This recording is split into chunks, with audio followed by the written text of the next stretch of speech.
I'm Dr. Pasquale Montesano of Montesano Spine and Sport. I'm also affiliated with the Princeton Disc Replacement Center. And I'm delighted to tell you that we have two of my favorite people in the world to talk to today. The topic is going to be judo. I'm going to put some plugs in for the upcoming Olympics.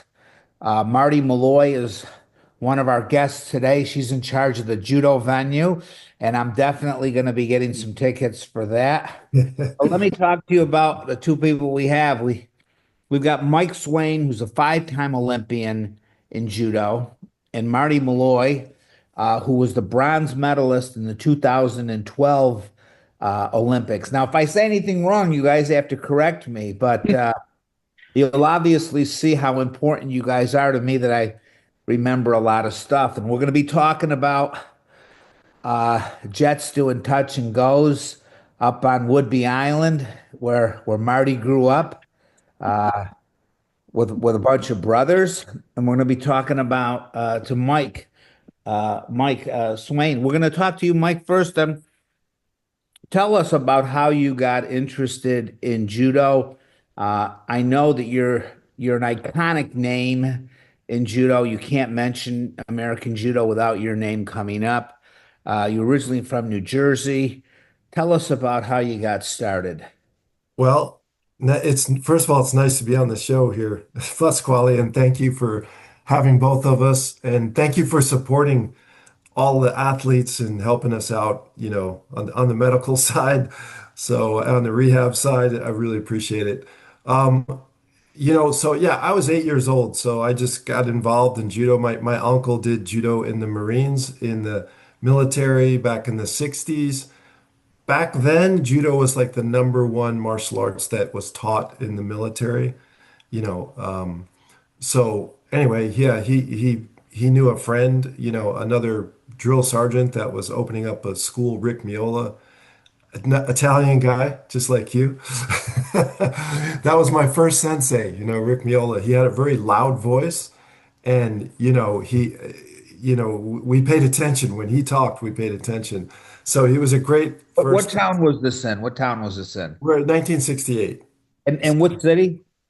This is in New Jersey, in Linden, New Jersey. That's Oh, where the okay. I know where it is. right, Yeah. yeah, Colonial to be exact. But anyway, that's where it's at. I just walked in the door from New Jersey. I was visiting Hoboken Hospital up there, and right around the corner is Fury's, where they Yes. sell one of the best mozzarellas in the world, and Frank Sinatra used to Yes. get mozzarella from. So anyway, Mike, tell us more. So did you wrestle as well as do judo? I did judo first. I joined with like eight of my friends from the neighborhood, and then like a month later, they all quit, and I was the only one left. But I just started. I loved it. I think it was more because of the instructor, and instructor was the right instructor, which is probably the most important thing. When Is he people. still with us today? No, no, he passed a long time ago.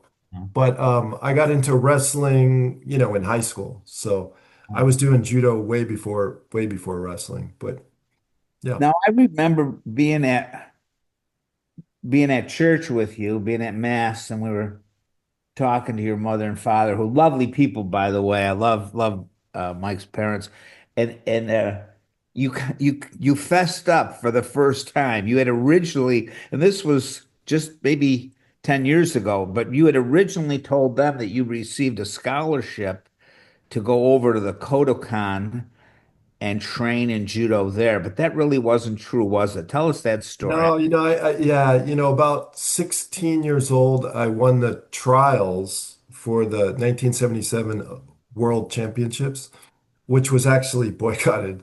But anyway, I won the trials, and then I was all pumped up, and I was about to graduate high school, and my mentors was Alan Coage, who took a bronze in the Montreal Games, and he was Judo and Karate Center in New Jersey is where I was trained. My sensei was UNESCO, and Alan trained there, and a lot of good guys trained there, and they all told me I needed to move to Japan, to go train in Japan. So I had to convince my dad and my mom because they were paying for it that their high school son is going to go to Japan. Like instead of going, the first year of college, I was going to go out to Japan. So I kind of, I told them someone was going to pick me up and everything was taken care of, and sort of had a scholarship at Nichida University, but none of that was true.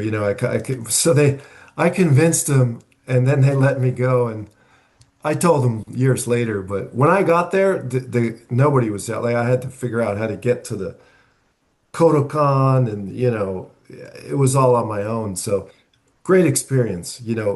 I think in judo, if you're going to make it very to the top, you got to go overseas, whether it's Japan or Europe, or to train. It's tough to just do it in America. And then when once you were there, and this is finishing, so you did like a year there, and then you entered college as and did judo in college. Yeah. Tell us about that So because yeah, you and so Murray, your paths cross.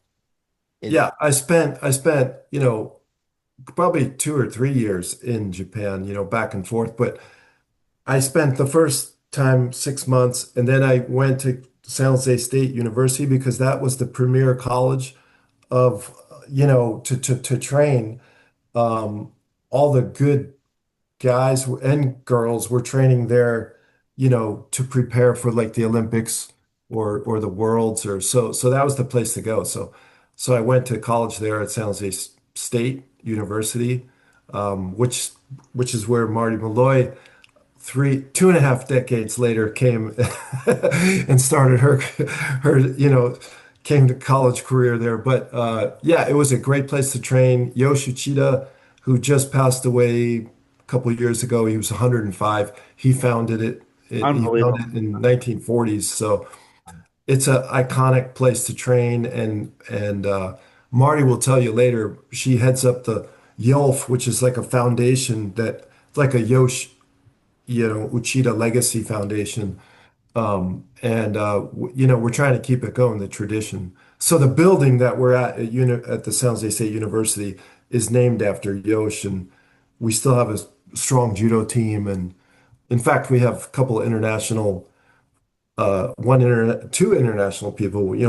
One Japanese sensei male and one Japanese sensei female there. So yeah, Unbelievable, yeah. unbelievable. Now, tell us about your path through the Olympics um, and your involvement. I know you're a five-time Olympian, so can you just go over those events, those five times? Yeah, well, the first one was boycotted. That was in Moscow. So, I made the team, and then I found out that it was boycotted. I was only 19, so I didn't know much, about the politics, and I didn't really care. I knew that I missed an opportunity. But for me, it wasn't that bad. For the guys who were 30 years old, or that was their last Olympics, that was a bad move. But then 84, I competed in the 1984 Olympics, which is coming again, in 2028. It's been a long time, but so hopefully I'll go watch that. And 84 and then 88, I took a bronze medal in 88. But in 1987, I won the World Championships, which was the first time an American, a male American, had won the championship. So that was kind of my claim to fame, and I think training in Japan had a lot to do with it. And yeah, and then 1992, I competed in Barcelona with my wife, who I met, a couple years previously, and she fought for Brazil and I fought for America, and we've been married for 34 years and have two children. So Masa and Sophie. Two fabulous children. Yeah, Now, there's a which you've met. story. You've met them both. Yeah, Yeah. there's a story about. I mean, I could do a whole podcast on your kids because they're just great people. And Thank you. daughter climbing up the side of the mountain, she was so nice to my daughter. But what I want to get to is how did you meet your wife? I met her in San Juan, Puerto Rico at a Pan American Championship. And she was competing for Brazil, in her division, and I was there, and um, actually, it was a friend of mine, Bob Berlin. He took a silver medal in LA Olympics. He said, Mike, I don't speak any Japanese, and I met this girl. Can you come with me? So we went down to meet her. And then I was speaking Japanese to her because I had just come back from Japan. And then Bob kind of got distracted. And Bob's a really good looking guy. So several other girls came around Bob. So he had no problem finding girls. So I ended up talking to her for a long time, and we just talked, and that was it. And then I met her again like a year later in Colorado Springs. She showed up at an event, and I looked and I said, "That's the girl I met in San Juan." So yeah, that's how I met her. Now, she was the daughter of Ichi, and I had the pleasure of meeting Ichi, who's an icon in judo Yes. from Japan, and a lot of people don't know, but Brazil has the largest community of Japanese people living outside of Japan. So Yeah. well, Ichi had moved there, Yeah. and Her father, his daughter, Chiaki Ishii, that's her last name, Ishii. He also took a bronze medal in the Worlds and Olympics in judo. Yeah. They immigrated from Japan to Brazil. and he had three daughters, right? And Yeah, three daughters. That's he right. had a Yeah, rule in the family that that's they all right. had to get their black belt. After that, they could do whatever they wanted to do. That's Now, right. That's I right. understand that you had a warning. Somebody warned you, be careful, this is Ichi's daughter. Well, he's a pretty big guy, like so I think my own, once I had won the worlds, because he was trying to win the worlds, he took a bronze. So he told my wife, he goes, well, I can't really say much because he took a gold, so I'll let you date him. If I took a bronze, I probably wouldn't have been able to date her. I know somebody told you be careful, and you said it's too late. I already fell in love. Yeah. Through you, I met Ichi, and I can just remember him shaking my hand. It was like I was in a vice. Yeah, he's a big guy, like 209 pounder. For Yeah. some reason, I don't know why he took a liking to me, and we had a good interaction. Now, Yes. at some point, um, you're involved in the team. Obviously, one of the things that you became involved in is making equipment for judo, and it's particularly the Swain mats, which a lot of people consider the number one mats in the world. I know Hoist Gracie at his school has the Swain mats. I have Swain mats. Um, but so you were off doing judo, Yeah. business, and teaching at San Jose, and then Marty, Marty comes along, and I know Marty grew up in Woodby Island, and what was that like, Marty? Were you growing up with you were the only girl in the family, and you had a bunch of tough brothers, so you had to rise to the occasion. Tell us about that, Marty. Yeah, a little bit. I love that you did your research on this island girl. Yeah, I'm from a small town in Washington, Pacific Northwest, Whidbey Island, and there's a city there called Oak Harbor, which I would say a large percent of the population of Whidbey Island is military families. So my dad was in the Navy for 20 years, and they offer free judo classes to the dependents of military people. So me and my three brothers started judo when I was about 6 years old. I mean, honestly, it really came down to us just not having a lot of money and those programs being free. But I think once you start judo and you start building that community and family of judoka within the dojo, it's kind of like you're in it. And so it was really fun for me having a lot of kids my age. Some of my best friends that I still stay in contact with today started judo in that dojo with me. So definitely a family affair, you could say. I know I've been to Woodby a couple of times. The first time I was there, I was shocked. I'm driving along, and all of a sudden, this like F-16 pops down. The wheels screech on the tarmac, and then they gun it, and they were doing these what are called touch and go, Oh, and it was just yeah. it was thrilling for me to see that. I'm an orthopedic surgeon. I'm a spine surgeon. Part of my training was in Seattle. Um, so I had particularly liked Woodby Island, so I went up there. And you don't remember, Marty, but my research was through you. You told me these stories. You have a great memory. I mean, it's an idyllic place, right? Like people go there for vacation.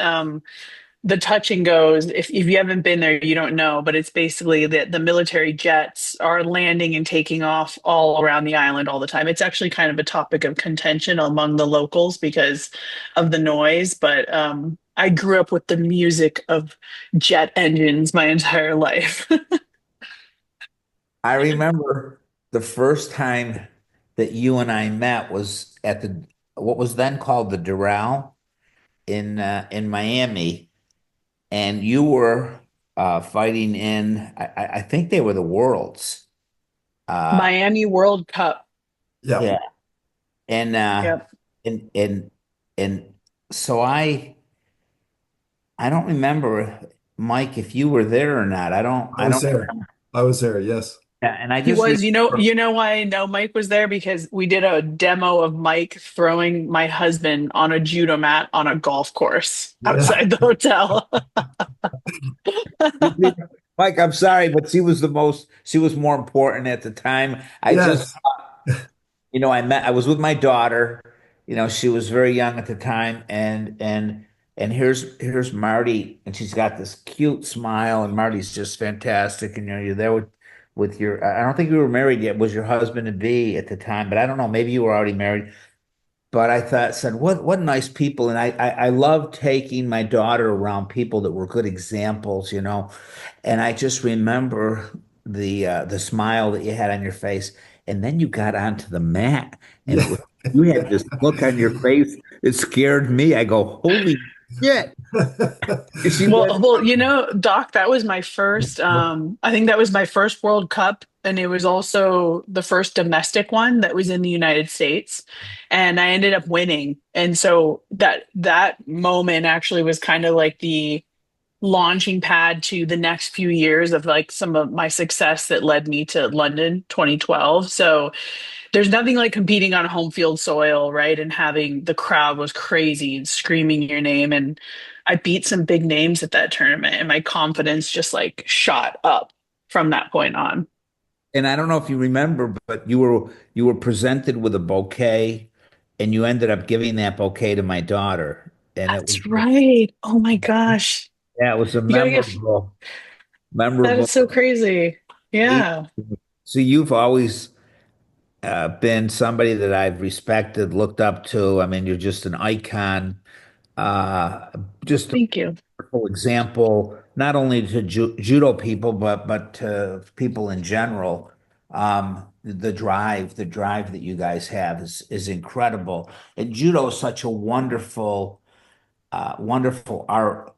What was it like to be at San Jose State, which is, the center of American, you have San Jose State, and then you've got, and correct me if I'm wrong, but I believe that is the judo team sponsored out of the New York Athletic Club as well? There's a few I would say like key training centers around the US, and San Jose State historically more than 70 years from Coach Uchida was like a foundational one. And then the New York Athletic Club it's a sports club, right? But they have a program that sponsors and supports judo athletes among other Olympic and Paralympic sports. And so I was really lucky to be sponsored by them as well throughout my career, which made a huge difference. I would say getting to the level that I did. But then you've got obviously Jimmy Pedro's training center in Massachusetts. You've got Keatsusai in Florida, which I'm probably sure you've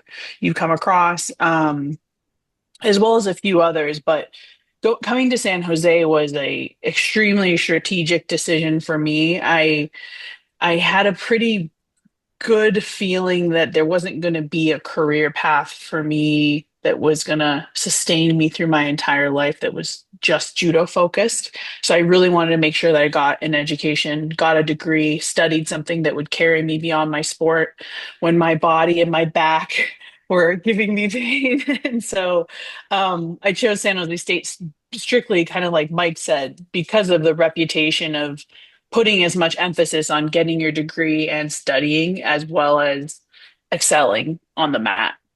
I Yeah. know. And I would comment, to watch Marty. She's kind of humble, but when she came there, she graduated within 4 years and she had, top honors but what she went through while she was like doing classes and academics, Mhm. traveling all over the world, I mean, she took second in the world, she took a bronze medal. She won the Pan Ams like 3 times, 3 years in a row. I was lucky enough to coach her a few times, especially down in Brazil. When she took a second, she basically just slipped on the mat. She should have won the gold medal. She should have won the gold. Those She matches you lost. never forget. She lost to this Brazilian girl who was, one of the best girls in the world. I mean, she was also, did she won the Olympics, right? Or she won the Yeah, world. she ended up becoming Olympic champion Yeah, I a few mean, years later. and you beat her many times. Marty, I Yeah. mean, she beat the top Olympians. She beat the Olympic gold medals. She beat the world champions. She beat them all. You just didn't, she just had to beat them on the same day, right? Like she was just, Yeah. Yeah. we're similar in that, like, Yeah. we're the quest is the Olympic gold medal, and we both kind of didn't quite get there, but we beat everybody on the way, But in the end, I guess what's important, and back to San Jose State is, we both got our degrees, we both moved on. I started my own company. She worked for a startup, and now she's working for the, LA Olympics, and she's the head of marketing. And so it's you got to have that balance of academics Yeah. and drive, from judo. But Marty, I gotta shout both of you out though, because when I was in school, when I was traveling, when I was competing, my first job actually within the industry that I was studying, which is digital marketing, was from Mike Swain at Dollamur Mats. He hired me and brought me in to help with his digital marketing and social media. And I have been doing that for more than a decade with him. And then Pasquale, you also did the same and hired me and gave me that work experience so that I could like learn and also have a little bit of security of like if I turned to either of you and was like, I have to go to a Grand Slam in Paris. Sorry, you guys are like, it's fine. Go do your thing. We're not going to fire you. And like that kind of security, it's everything because you know that you can make a living, you can earn money, but you can still pursue like your dream. So if it wasn't for those experiences from both of you along the way, I wouldn't have had the trajectory I did to be able to be working at LA 28 today. So it's a crazy full circle, right? It's great to be here with both of you now and be able to like look back on all of that for sure. Yeah. I can tell you that there was nothing that I saw Mike's face light up and get energized more than talking about you and just supporting you in every way that he could. It was incredible. It was incredible, and you're Yeah. both giving so much back to society, to the sport. If I mention your names to people, they just I think a lot of times you don't realize the mentoring, the mentorship that you do without even knowing it, just because of who you are. And there's people that you may not even meet that you affect uh, in their lives. Mm. So Yeah. now tell us about the Summer Olympics is going to be when, Marty? Yeah, the opening ceremonies for the 2028 Olympics are July 14, 2028. So we're just under 2.5 years out from the next summer games, which are going to be in the US for the first time since 1996. We've obviously had a few winter games, but like Mike said, 84, him and a few of his teammates competed there, and now it's like back on home soil, which is super exciting. Unbelievable. So now, and any shout out for tickets or how do Yeah, no. So, if you don't know, the ticket registration for the LA 28 games opened on January 14th. So, people are already able to put their interest in and hopefully enter into those different ticket drops that are going to happen over the next few years. It's the earliest that most organizing committees have done it. are there going to be like boxes that you can have or just seats? You can What's it purchase gonna group look like? tickets. Yeah, Uh-huh. there's group ticket options. There are hospitality packages available where you can kind of be in a certain kind of fan experience beyond just general seating. So le28.org is the website for anyone curious. I actually work on the digital marketing team at LA 28. So we do all fan facing external communications across website, email, and social media. So our job is to make sure the people out there know what's coming and when and everything they need to do every step along the way. Awesome. Awesome. You gonna get some judo tickets, Doc? I'm definitely What gonna weight classes? What weight classes are you going for? uh, I like it. I like it all. It's not anything in particular. I enjoy it a lot. I enjoy, I enjoy the women, the technical aspects of it. Yeah, Been a fan of a lot of people that have come through there. As you know, I'm a big fan of, I've never met her, but Kyla Harrison. Uh, yeah, I think she's awesome. I'm one of her biggest fans, and I met her through you and got interested in yeah, watching that. And just having the friendships. One of the things that I'm concerned about is keeping athletes going, keeping mm, athletes on the mat, doing what they want to do, what they love. And the problem is that there's not a lot of, I think to treat somebody that's in martial arts, you have to be not only a physician and surgeon, but you have to be a martial artist because otherwise you're not going to understand what the person goes through, what the requirements are, what the needs are. It's when I talk to other physicians and I talk about, martial arts, they're so far removed from it that they're not capable of making decisions. Um, and I know one of the things that you and I talked about, we had a little bit of, we had a YouTube session on making sure that you're training with people that have good hygiene. And one of the things that gives you good hygiene is always be around people that are using white kimonos because so often I hear people say, well, I got my blue or a black kimono because I don't have to wash it as often. And that's just not what I want to hear. And I know that, sometimes I'll be talking to people, people come to me and say, well, I have this skin infection. And I'll say, were you training with somebody that had a blue or black kimono? And they'll go, well, how did you know? You weren't there. And I go, because I've never seen anybody get an infection when they're with somebody with a white kimono. Why? Because you have to wash the white every day.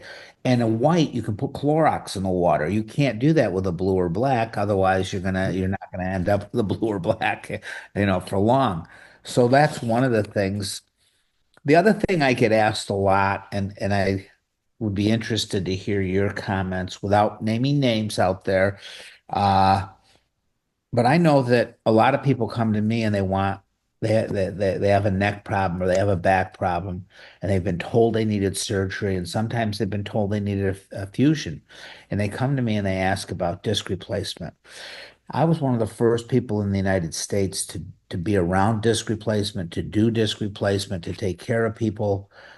Even 30 years ago, there was a thing called the Lindstrom ball And I ran the spine at UC Davis, University of California, Davis, and there was somebody in the community that had learned how to do this. So I was seeing patients that had this stainless steel, look like a big ball bearing. When I first saw it, I thought somebody was playing a joke on me, but lo and behold, it was real.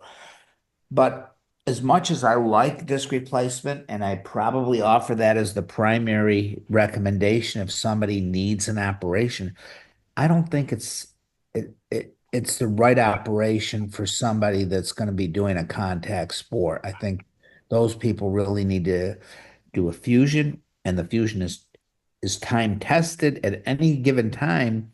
We have many players in the NFL that have had a fusion, many players, many full contact athletes, the UFC, et cetera, that have had a fusion. There's people that get a disc replacement.